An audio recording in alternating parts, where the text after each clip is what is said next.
Сайн байцгаана уу? Энэ удаагийн хичээлээрээ сул үгийг зөв бичих талаар үзье. За сул үг гэдэг нь ямар нэгэн үгийн араас дагуулж аль эсвэл өмнө нь нугтаж орсноор тухайн үгийг тодтогч нэмэлт утга санаа буюу өнгө альсыг илэрхийлдэг үгийг сул үг хэмээн хэлдэг. За эдгээр үгийг монгол бичгээр хэрхэн тэмдэглэхийг үзье. За сул үгийг бол өмнөх үгээс нь салангад дагуулж чинь аль эсвэл тухайн үгийн өмнө нь угтуулж бичдэг юм аа.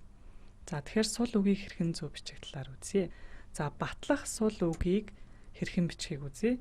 За батлах сул үг нь да хэмээх үг байна. За үүнийг монгол бичгээр хүчтэй да гэсэн үсгээр бичнэ. За мөн шүү хэмээх үг байна.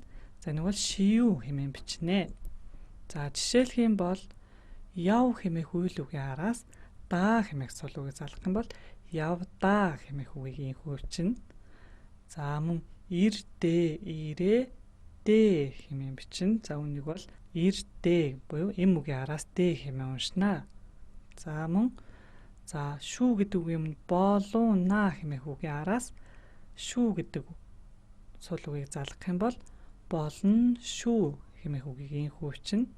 За мөн ирнэ шүүгийг ирэнэ ирнэ шүү хэмээн тухайн үгийнх нь араас дагуулж бичнэ. За асуух сул үгийг бичихдээ оо хэмээх асуух сул үг байна.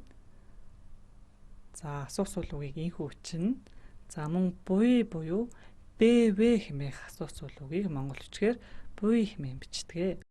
За жишээлх юм бол байна уу гэсэн үгийг байна гэсэн үгийн араас нь салангад уу хэмээх сул үгийг бичнэ.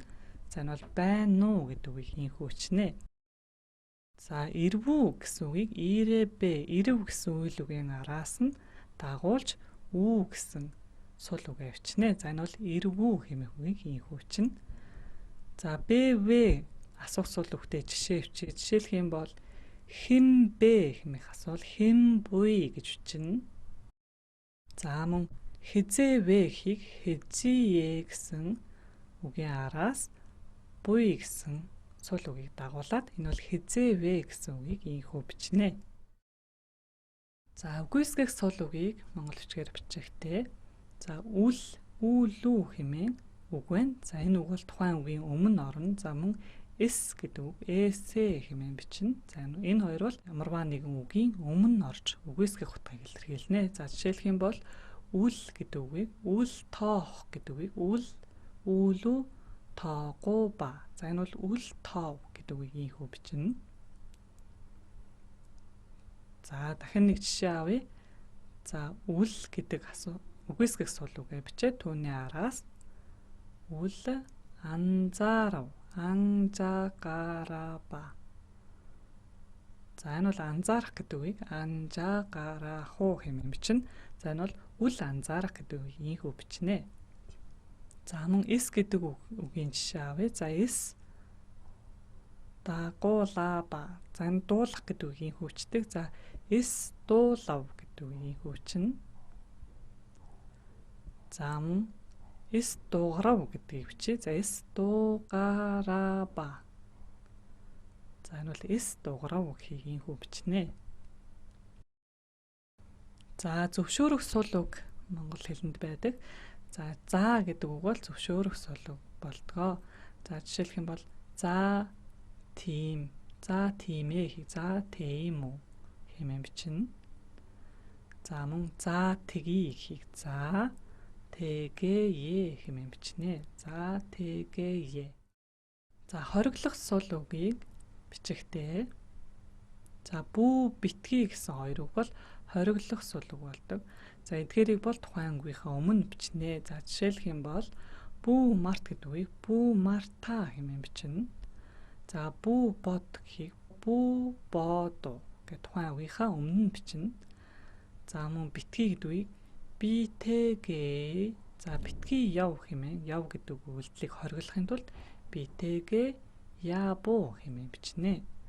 За мөн битээгээ битгий ир гэдгийг битээгээ ирээ хэмээн бичнэ. За адилтгах сул үг гэж байдаг. За үүнийг бичихдээ. За мэтүү шиг.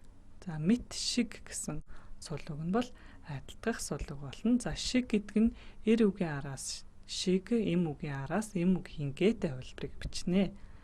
За жишээлх юм бол сум мэдхийг суму мэту гэж бичнэ. За энэ бол сум мэт хурдан гэх мэтчлэнгээр бичих юм бол суму мэту хэмээн бичнэ. За мөн мори мэту. За морь мэдхийг мори мэту хэмээн бичнэ. За шиг гэсэн хувилбарыг жишээн дээр авч үзье. За жишээлбэл эгүүн шиг, үн шиг гэж бичих юм бол эгүүн гэдэг нь эм үг учраас эм үгийн гээтэй хувилбарыг залгана.